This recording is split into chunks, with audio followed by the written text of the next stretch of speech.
The Lord be with you. And with your spirit. A reading from the Holy Gospel according to St. John. Glory to you, O Lord.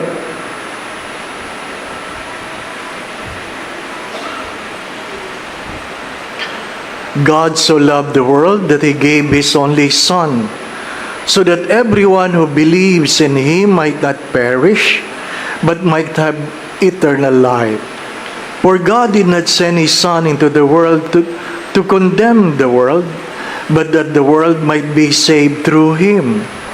Whoever believes in Him will not be condemned, but whoever does not believe has already been condemned, because he has not believed in the name of the only Son of God.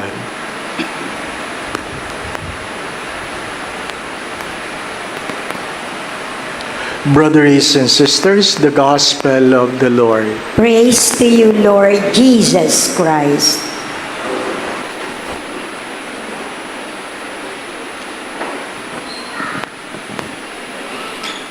Almost 20 years ago, when I applied for a US visa, and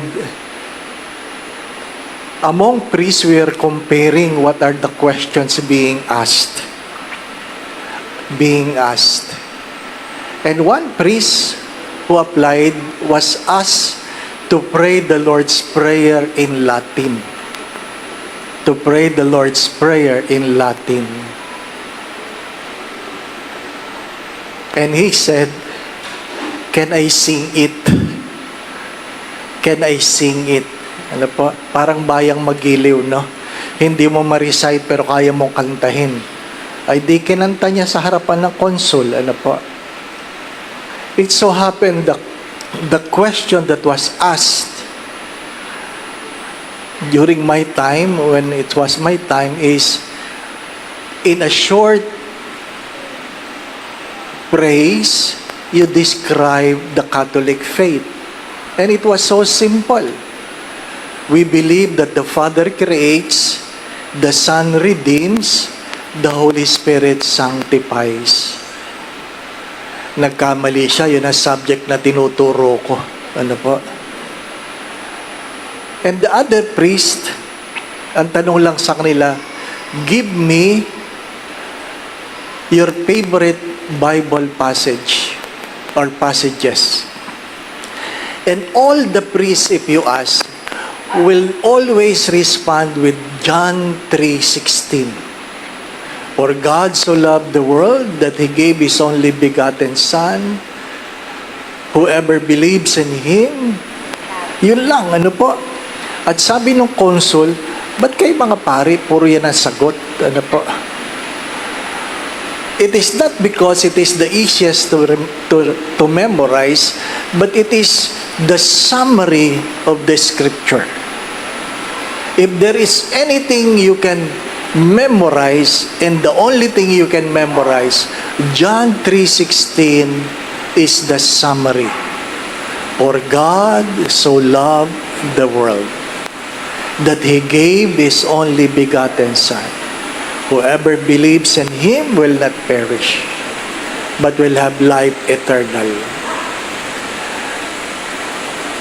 Why do we celebrate Trinity Sunday? Because it is the core of our faith. If you describe our faith, it is always Trinitarian. We begin all our celebration in the name of the Father, and of the Son, and of the Holy Spirit. You are baptized in the name of the Father, and of the Son, and of the Holy Spirit. All your prayers are in the name of the Father, and of the Son, and of the Holy Spirit. Your sins are forgiven. You are absolved in the name of the Father, and of the Son, and of the Holy Spirit. When you bless your food, it's the name of the Father, the Son, and the Holy Spirit. And on the last day, before you will be buried, still you will be blessed in the name of the Father, and of the Son, and of the Holy Spirit. We as Catholics are Trinitarian by nature. What is the first reading trying to tell us? That the Father created us out of love. The Father created us out of love. What is the gospel trying to tell us? That we are redeemed by the Son out of love. And what is the challenge? The challenge is in the second reading. That we amend our lives in the name of the Father, and of the Son, and of the Holy Spirit. That your life should be ruled in this Trinitarian relationship. That you should never forget that you were created by God. You don't create yourself. You are created by God. So you don't waste your life. You don't waste your life. And since you are created by God, at the end, you will be held accountable for the life you live in this world. Sabi nila, what you receive from God is a gift. What you have done to your life is a gift in return. Anong ginawa mo sa buhay mo? Di po ba, ano? Mahirap yung pag-iisip ng maraming kabataan ngayon, YOLO. Ano po? YOLO. Ha? Alam niyo ba yun, nanay? YOLO. You only live once. Ano po? You only live once, kaya gawin mo na lahat ng iyong kalokohan. Ano po? Huwag ka mag-iipon, mamamatay ka rin lang naman. Di ba, no? O kaya nung nagkasakit, mabuti sana nung nagkasakit, patay agad. Di ba, no?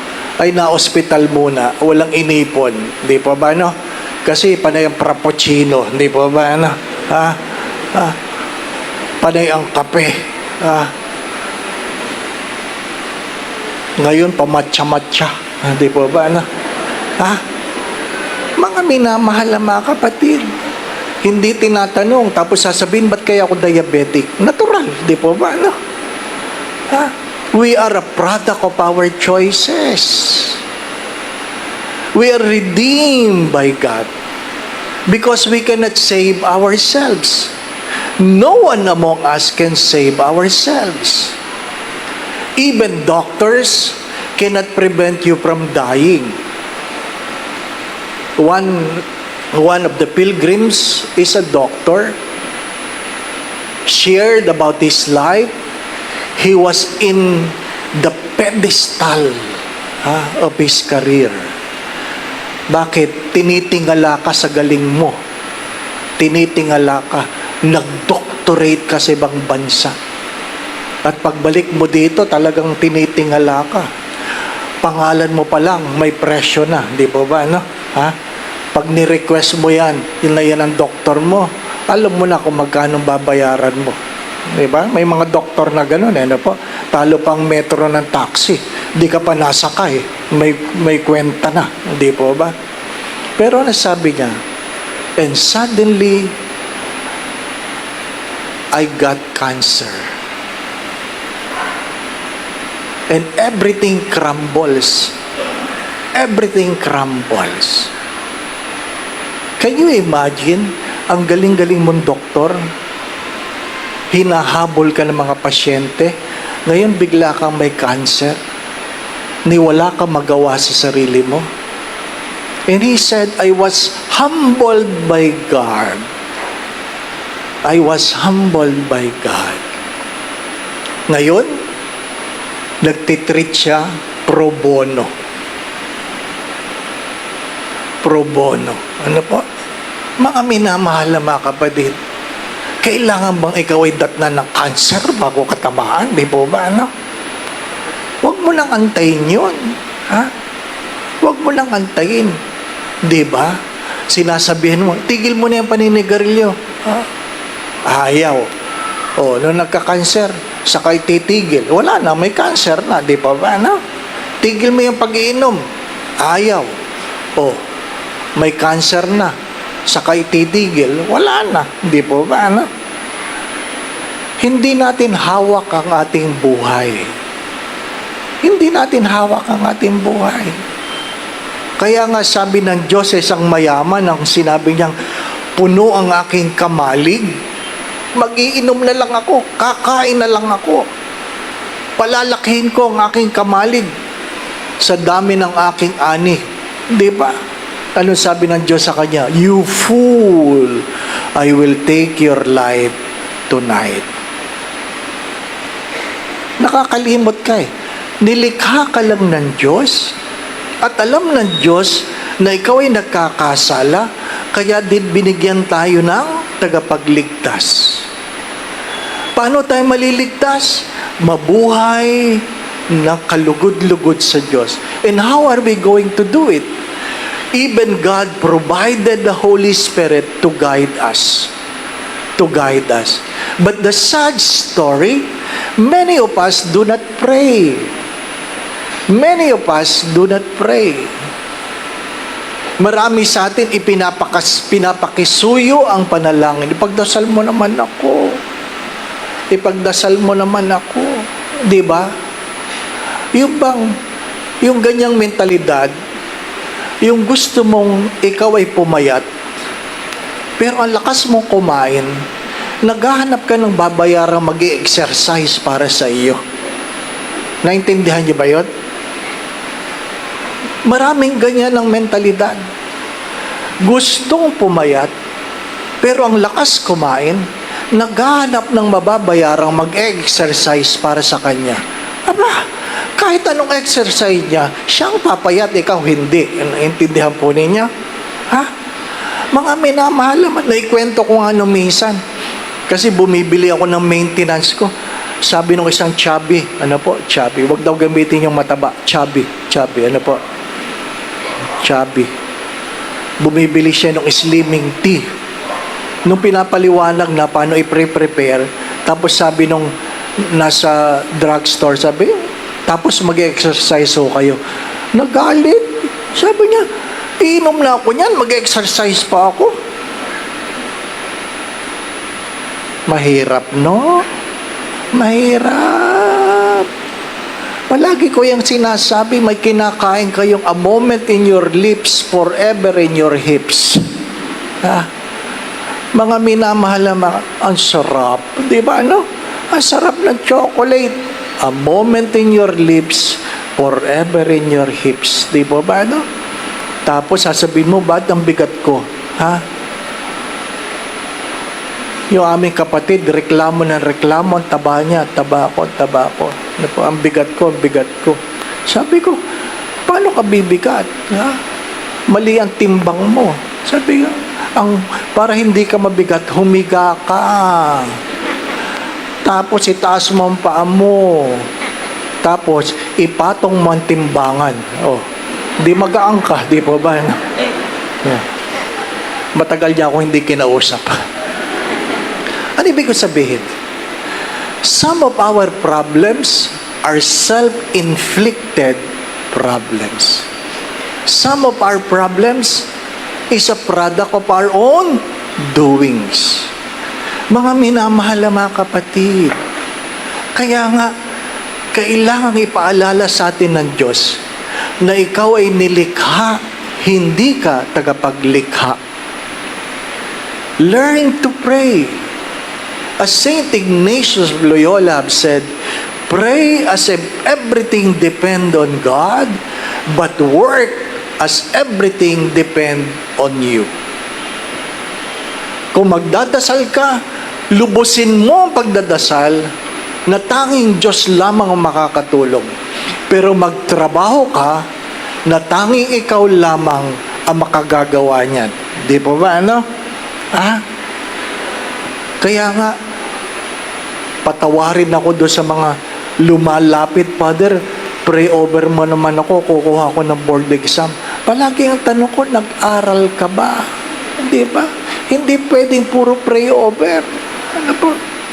Gusto nila pray over lang na pray over. Nag-aral ka ba? Hindi po ba? No? Nung tayo maliliit, yung iba sa inyo siguro, hinihigaan pang libro. Hari na, mapanaginipan mo ang laman ng libro. Di po ba? No? Ha? At yung iba sinasalok ang libro. Alam niyo ba yung sinasalok? Ha? Bubuksan yung page tapos sasabihin ganun.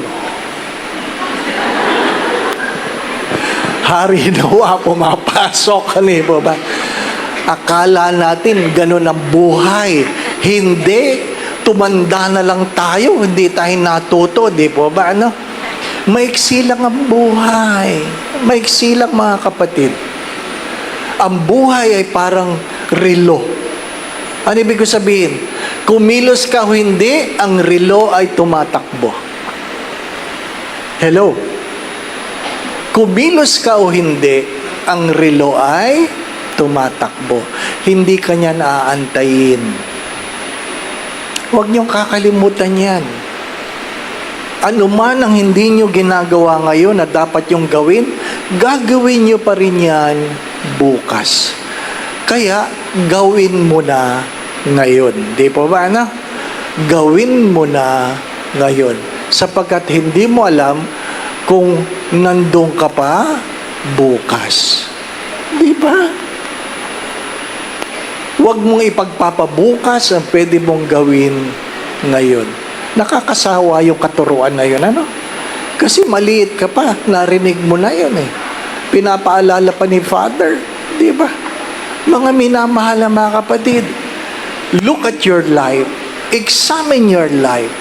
How much of the things you do, you are doing it out of gratitude to the God who created you. How much of the things you do, you help Jesus to redeem you. How much of the things you do, that you allow the Holy Spirit to guide you in what you think, say, and do. Amen.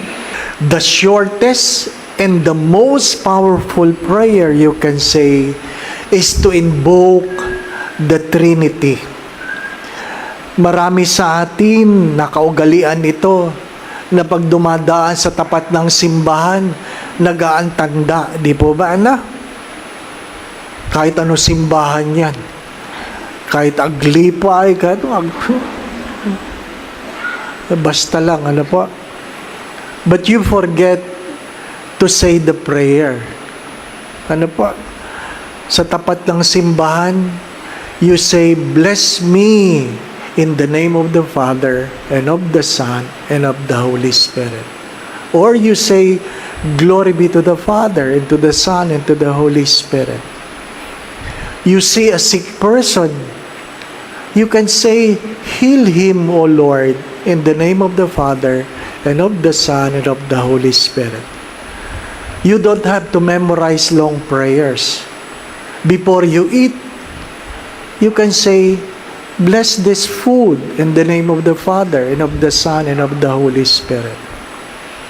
People dying, unable to say the prayer, will just make the sign of the cross before they pass away.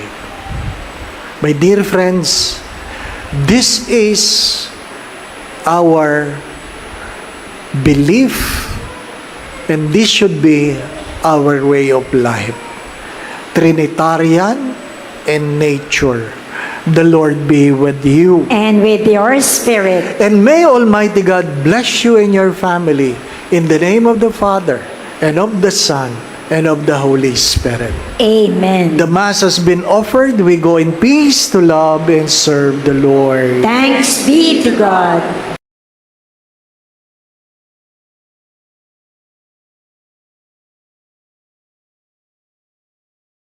The Lord be with you. And with your spirit. A reading from the Holy Gospel according to St. John. Glory to you, O Lord.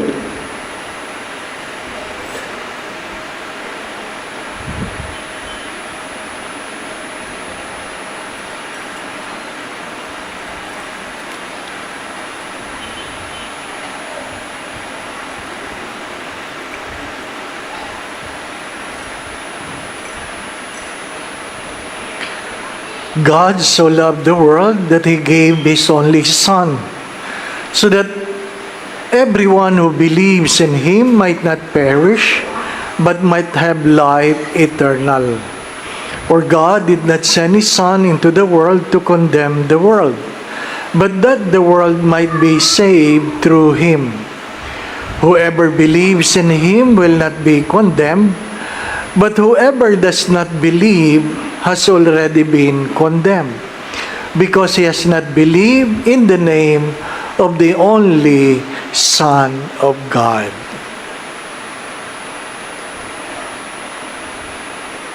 Brothers and sisters, the Gospel of the Lord. Praise to you, Lord Jesus Christ.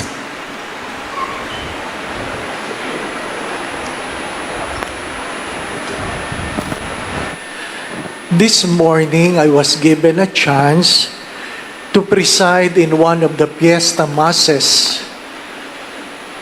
in Santissima Trinidad Parish, Holy Trinity. It's supposed to be a normal one, but when I saw the chasuble that was prepared for me to wear,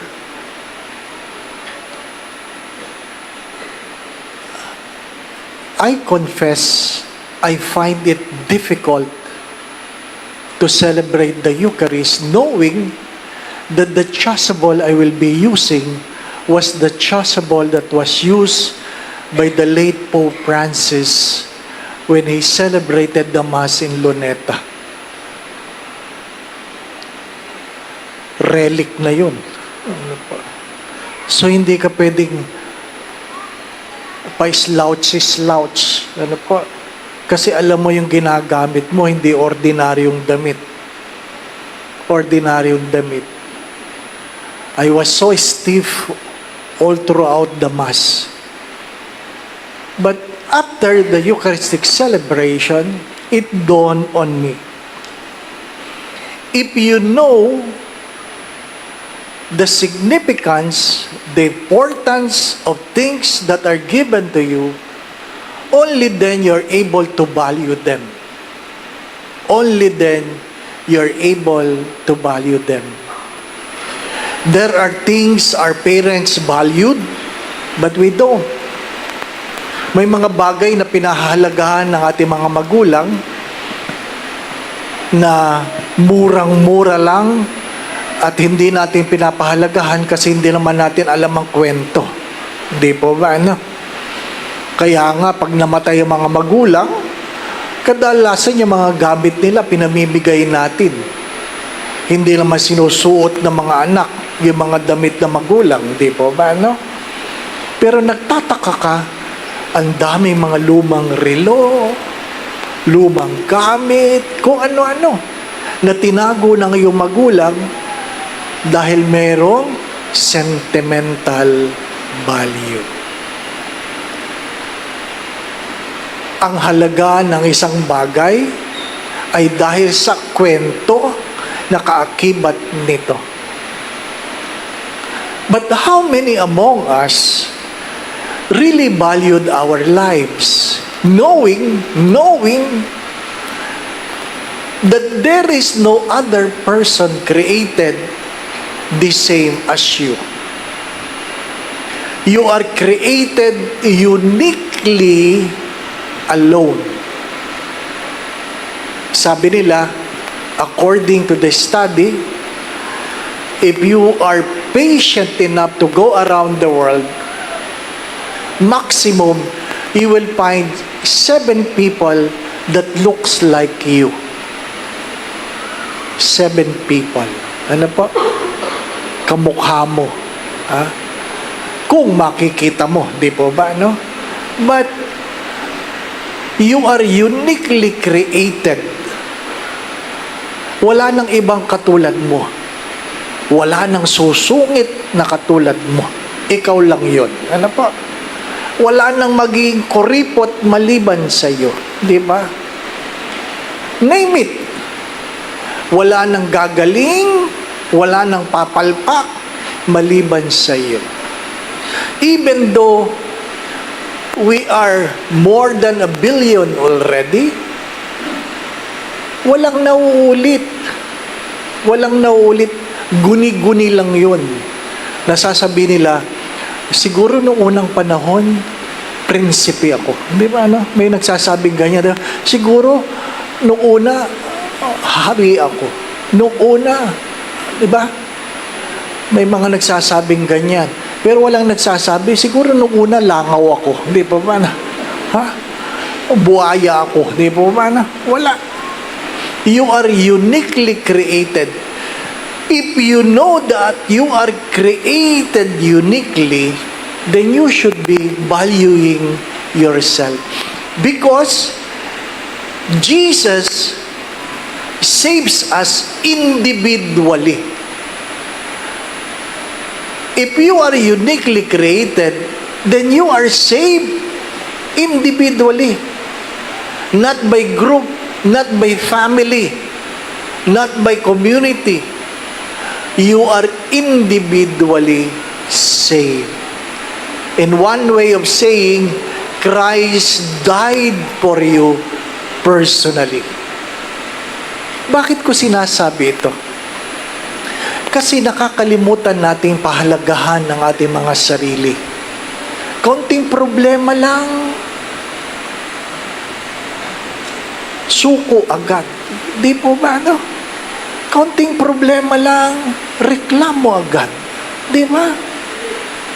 Pagka minsan hindi mo alam ang prioridad ng mga bata ngayon. Ano po? Binagyo ang isang lugar. Pag tinanong mo ang kabataan, kumusta kayo dyan?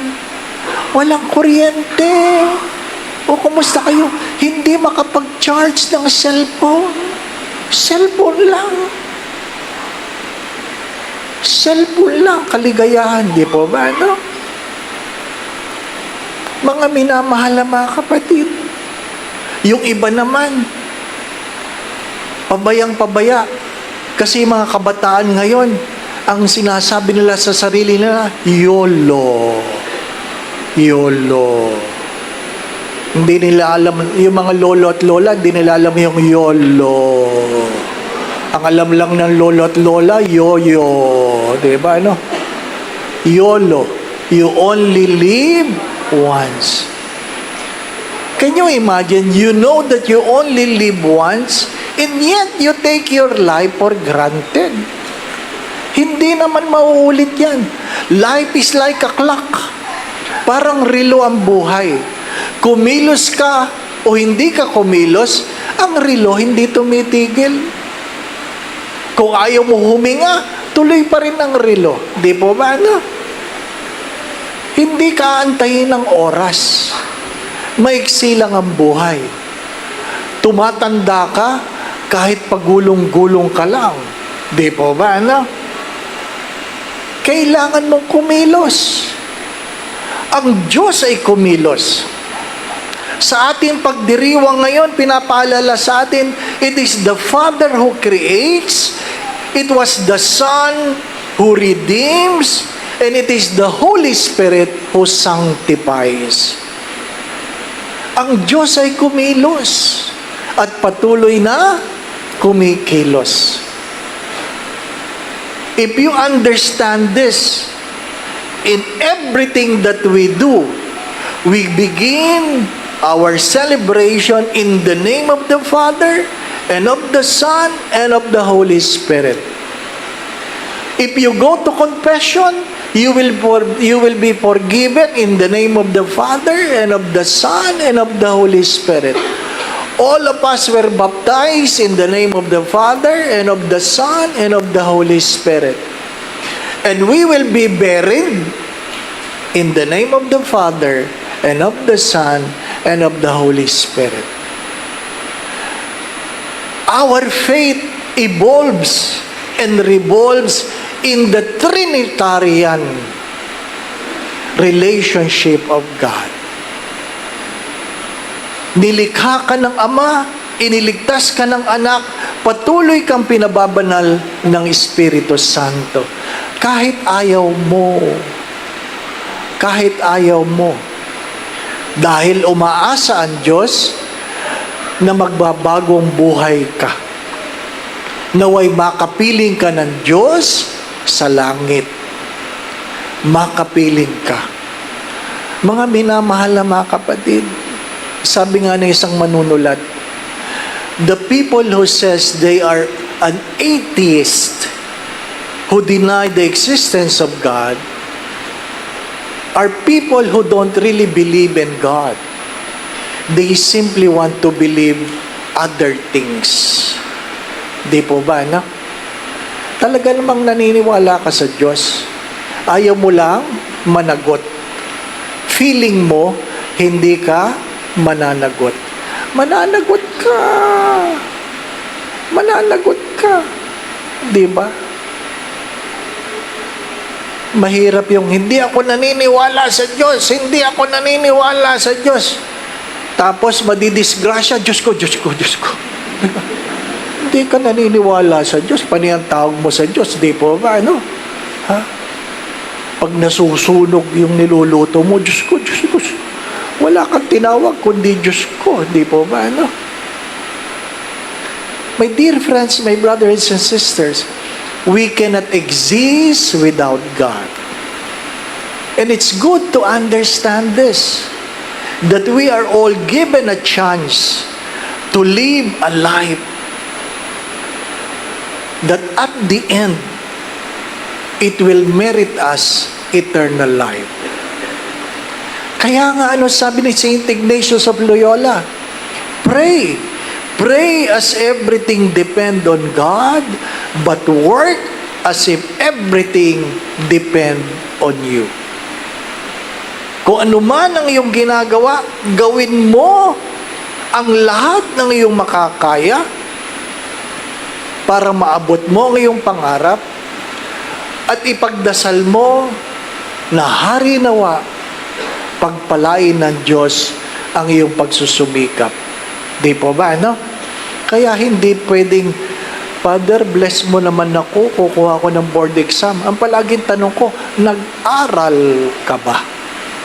Mahalaga talaga yun. Nag-aral ka ba? Di po ba, no? Father, sana naman bigyan ako ni Lord ng trabaho.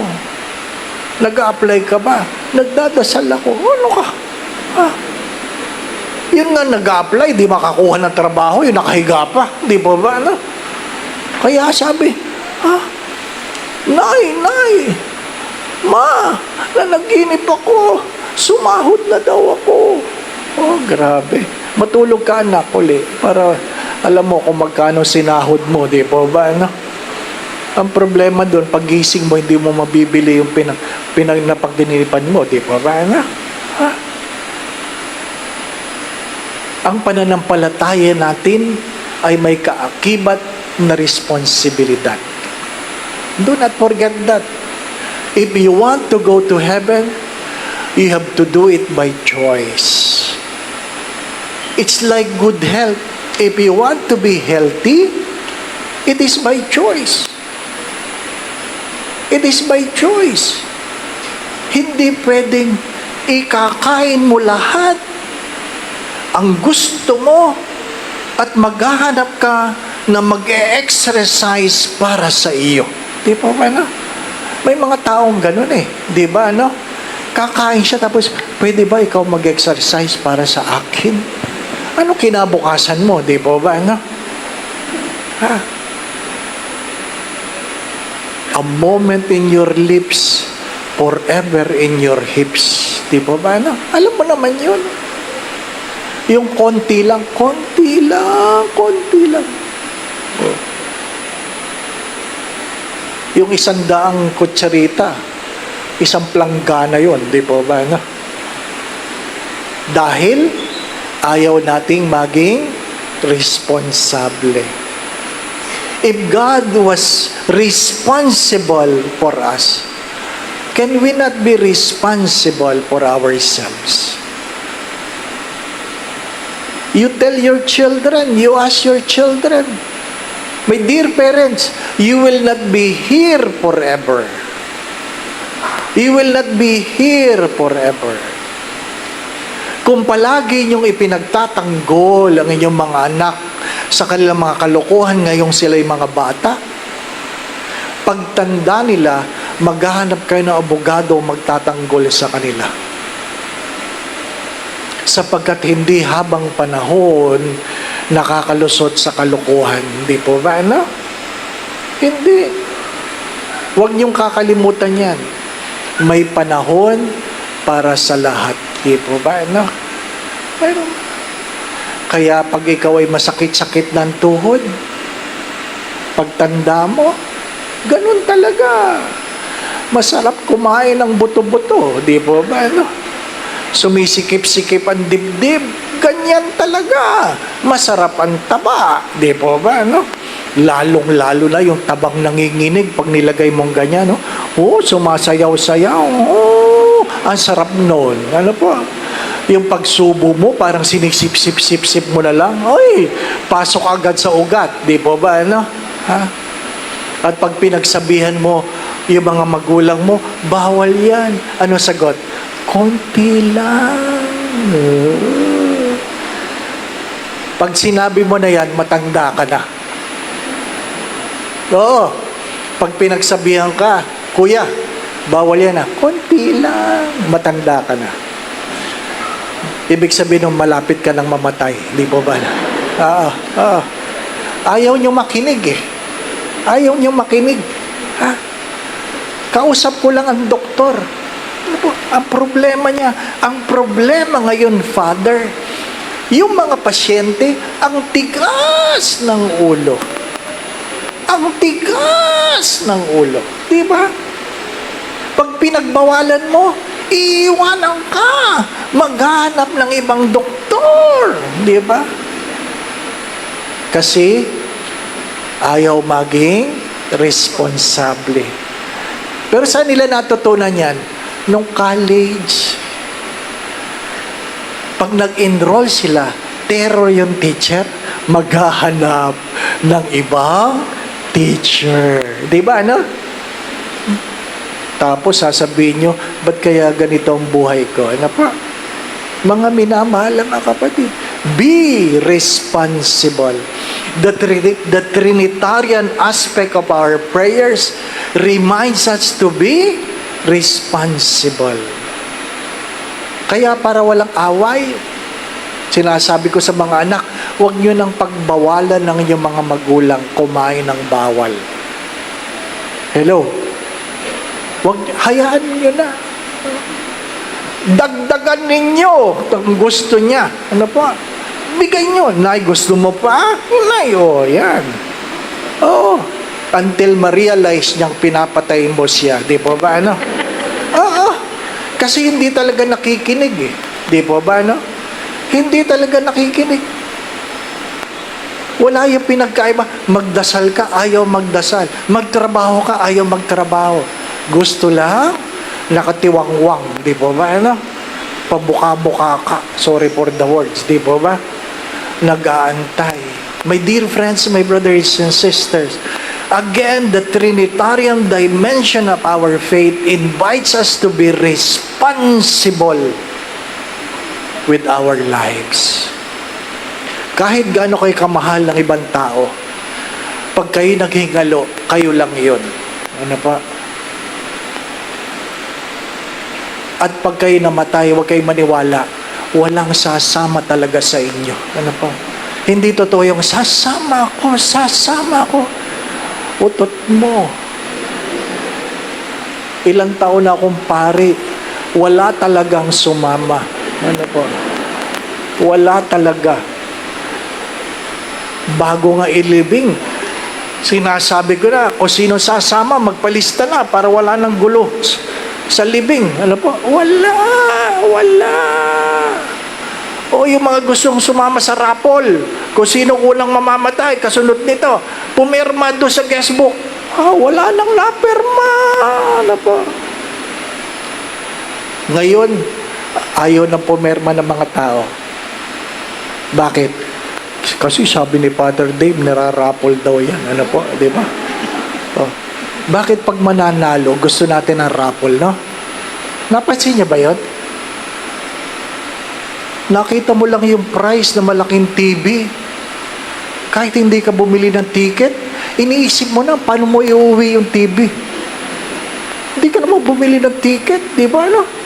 Marami sa atin gustong tumama, ayaw mag-invest. Di ba ba, no? My dear friends, my brothers and sisters, sorry to disappoint you. Heaven is not a place for lukewarm people. Heaven is not a place for lazy people. Heaven is not a place for irresponsible people. Do not forget this. God creates, the Son redeems, the Holy Spirit sanctifies. Amen. Anointing a dying man, he cannot even receive communion anymore. And the last thing he was able to do is to make the sign of the cross. That will be your last prayer. The shortest and the most powerful prayer you can say. In the name of the Father, and of the Son, and of the Holy Spirit. Sabi ko yun na prayer, nagantanda na agad. Ano ba naman yan? Diba? The prayer you can say. Ano pa? Ha? Kinaugalian natin pag dumadaan tayo sa tapat ng simbahan, nagaantanda tayo. Ano pa? Pero hindi pinaliwanag sa atin mga magulang that the shortest prayer you can say is to make the sign of the cross, saying, "Glory to the Father, and to the Son, and to the Holy Spirit." You bless your children, bless you in the name of the Father, and of the Son, and of the Holy Spirit. You don't have to memorize long prayers. And even blessing the food you're about to partake, you can simply say, "Bless this food, O Lord, in the name of the Father, and of the Son, and of the Holy Spirit." My dear friends, my brothers and sisters, do not forget this. You and I were created in the image and likeness of God. If we can value things, why can't we value ourselves? Kung kaya nating pahalagahan ang mga bagay-bagay, ba't hindi mo kayang pahalagahan ang iyong sarili na nilikha ka kawangis ng Diyos? When you go home, keep this in mind. Your beginning and your end. In the name of the Father, and of the Son, and of the Holy Spirit. The Lord be with you. And with your spirit. And may Almighty God bless you and your family. In the name of the Father, and of the Son, and of the Holy Spirit. Amen. The Mass has been offered. We go in peace to love and serve the Lord. Thanks be to God.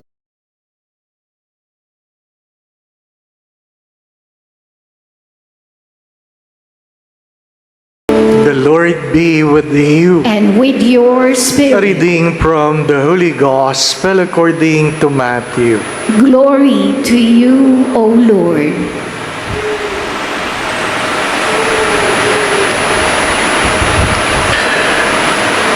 Jesus went with the disciples to a place called Gethsemane. And he said to his disciples, "Sit here while I go yonder and pray." And taking with him Peter and the two sons of Zebedee, he began to be sorrowful and troubled. Then he said to them, "My soul is very sorrowful, even to death. Remain here and watch with me." And going a little further, he fell on his face and prayed, "My Father, if it is possible, let this cup pass from me. Nevertheless, not as I will, but as you will." And he came to the disciples and found them sleeping. And he said to Peter, "So could you not watch with 1 hour? Watch and pray, that you may not enter into temptation. The spirit indeed is willing, but the flesh is weak." Again, for the second time, he went away and prayed, "My Father, if this cannot pass unless I drink it, thy will be done."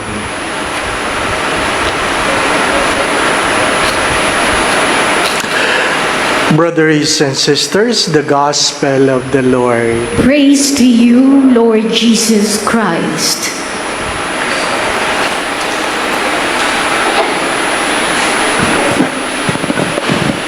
If you have noticed, there are people cleaning the lagoon. They are cleaning it because they wanted to put waterproofing and paint it. And of course, if it's the nature of the work, you wanted a very dry weather. And suddenly it rains. And suddenly it rains. You can feel their frustration. At the same time, we are waterproofing the dome of our chapel, and it is the same prayer. They are only doing it in the evening so people don't see it because we are in the mall, and the problem, it's wet, it will become more slippery for the worker. I know they are a little bit frustrated also. Sometimes our prayer are not answered. And you might ask why. And the simple answer is, someone needs the rain more than us. Someone needs the rain more than us. Anyway, that's not my homily. I'm just trying to air out their frustration. Ano po? Nakikita yung mga mukha nila. Ano po? If you have listened carefully to the first reading, I guess you have understood the predicament of Abraham. After 100 years, you were given a son. That son is the greatest gift an old man can have. Can you imagine? I don't think Abraham understood the words of God telling him, you will be the father of numerous children. I don't think he was able to comprehend that. But to have a son at the age of 100 is a great gift. And what is the problem? God is asking him to offer his only son. 3 days walk. 3 days walk. What could be in the mind of Abraham? And the sight is there. He began to tie Isaac and to slaughter him. Good enough, the angel stopped him. I want you to understand this, that God is not contented, or God is not really desiring the offering. What God desires is obedience. Keep that in mind. God never desires your money. God never desires your success. He never wanted anything from you. What He wanted from you is obedience. I always say this in the seminary. Compliance is more evil than disobedience. Keep that in mind. Compliance is more evil than disobedience. When you do things simply for complying, you rather not do it. It gives you no value. What God desires from Abraham is obedience. And he was rewarded for it. You ask yourself, why are you doing what you are doing? Alam nyo, madaling i-offer yung mga bagay na hindi nyo kailangan. Madaling i-offer yung mga bagay na sobra kayo. Ang pinakamahirap i-alay, yung gustong-gusto mo. And disobedience or obedience is tested in the things that are being asked from us that we value so much. You might be good in something, but if it's not what God is asking from you, then it is nothing. What is the gospel trying to tell us? The same. It was the obedience of the Son that merits. Regardless of how he feels, the Son admits how sorrowful he was, and yet he obeyed. I know you don't understand Latin, but that is the inscription above. I love him because he offered his life. Or the same, he offered his life, that's why I love him. My dear friends, my brothers and sisters, that's why Mother Teresa would always remind us, we are not called to do great things, but to do ordinary things with great love. Keep that in mind. We are not called to do great things, but to do ordinary things with great love. My dear friends, my brothers and sisters, alam niyo ang pinakamahirap magbigay, yung pag ikaw ay walang-wala na.